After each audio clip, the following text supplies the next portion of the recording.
আসসালামু আলাইকুম সবাইকে। আশা করছি সবাই আল্লাহর রহমতে ভালো আছেন। তো আজকে চলে এসেছি নতুন একটি ভিডিও নিয়ে। তো সবাই প্লিজ আমার পেজটাকে ফলো করে দিবেন। আশা করছি সবাই পাশেই থাকবেন। তো আজকে কী রান্না করলাম তা থাকছে এই ভিডিওতে। তো এখানে যে আমি ডিম সিদ্ধ বসিয়ে দিয়েছি আর এখানে ডাল হচ্ছে। তো ডালটা প্রায় হাফ সিদ্ধ হয়ে এসেছে। তো এখন আমি এখানে একটা টমেটো কেটে রেখেছি। এই টমেটোটা ডালে দিয়ে দিব। আর টমেটো দিয়ে ডাল রান্না করলে আরিফের বাবা খুব পছন্দ করে। তো এখানে আমি ডালটা বসিয়ে দিয়ে এখন ডিমগুলো ভেজে নিচ্ছি। আজকে কিন্তু ডিমটা ভুনা করব। তো ডিমটা সিদ্ধ করে ছেলে তারপর ভাজার জন্য বসিয়ে দিয়েছি। আর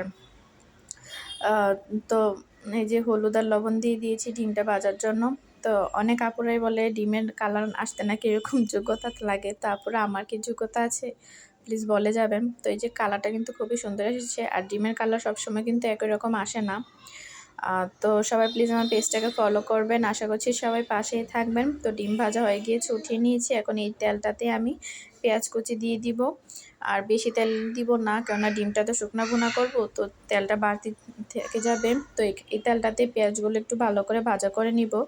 তো সবাই প্লিজ আমার পেজটাকে ফলো করবেন। আশা করছি সবাই পাশেই থাকবেন। তো একটু তেল দিয়ে দিয়েছি, আমার কাছে একটু কম মনে হচ্ছিল। তো এখানে আমি 4-5টা কাঁচামরিচ মাঝখান দিয়ে কেটে তারপর এখানে দিয়ে দিয়েছি। এই পেঁয়াজগুলোর সাথে মরিচটাও ভাজা হবে, খাওয়ার সময় কিন্তু খুব ভালো লাগবে। আর এখানে আমার ডালটা প্রায় হয়ে গিয়েছে। তো এখানে আমি ধনিয়া পাতা দিয়ে দিচ্ছি। আর গরমে কিন্তু ধনিয়া পাতা ওইরকম বেশি খেতেও ভালো লাগে না, আবার পাওয়া যায় না। আরিফার বাবা নিয়ে আসছেন, ওনার ধনিয়া পাতা দিয়ে ডাল খেতে খুব ভালো লাগে, টমেটো দিয়ে শীতকালীনের মতো। তো আমাদের বাসায় কিন্তু ডাল ছাড়া চলে না, আরিফার বাবার ডাল লাগেই, প্রত্যেকদিন ডাল রান্না করতে হয়। তো এখানে যে পেঁয়াজ মরিচটা খুব ভালো করে হয়ে গিয়েছে। তো এখন আমি ডিমগুলো দিয়ে দিব, দিয়ে ভালো করে নাড়িয়ে নিয়ে আমি উঠিয়ে নেব। আর এখানে কিন্তু আমি একটু হলুদের গুঁড়ো ইউজ করছি, আর কিছুই করি নাই। লবণও ডিমে দিয়ে দিয়েছিলাম। তো এখন ডিমের মধ্যেও কিছু ধনিয়া পাতা দিয়ে দিব। তো সবাই প্লিজ আমার পেজটাকে ফলো করবেন। আশা করছি সবাই পাশেই থাকবেন। আর এইভাবে ডিম বোনা কিন্তু আরিশফা খুব পছন্দ করে। আরিশফার বাবা ওইরকম পছন্দ করে না, উনি একটু ঝোল ঝোল পছন্দ করে। তো তারপরেও বললো আজকে এইভাবে ডিম বোনা করার জন্য, আর ডাল রান্না করলেই হবে। তো তারপরেও ঘরে পেঁপে ছিল, আমি পেঁপে ভাজাও করব।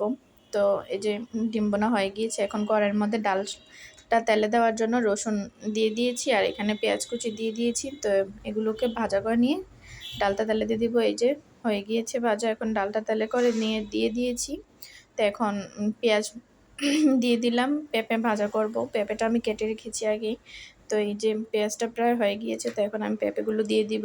আর পেঁপে ভাজাটা একটু মিষ্টি মিষ্টি হলে ভালো লাগে। তো আরিশফার বাবা কিন্তু পেঁপে ভাজা, মিষ্টি কুমড়া ভাজা এগুলো খেতে খুব পছন্দ করে।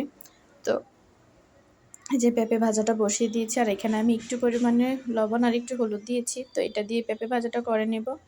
আর এটার মধ্যে কিন্তু আমি একটু চিনি ইউজ করব, তাহলে পেঁপে ভাজাটা একটু মিষ্টি মিষ্টি লাগবে। আর যে আমার পেঁপে ভাজা হয়ে গিয়েছে, কিন্তু আমি এখানে ধনিয়া পাতা কাঁচামরিচ দিতে ভুলে গিয়েছি। তো সবাই ভালো থাকবেন, আল্লাহ হাফেজ।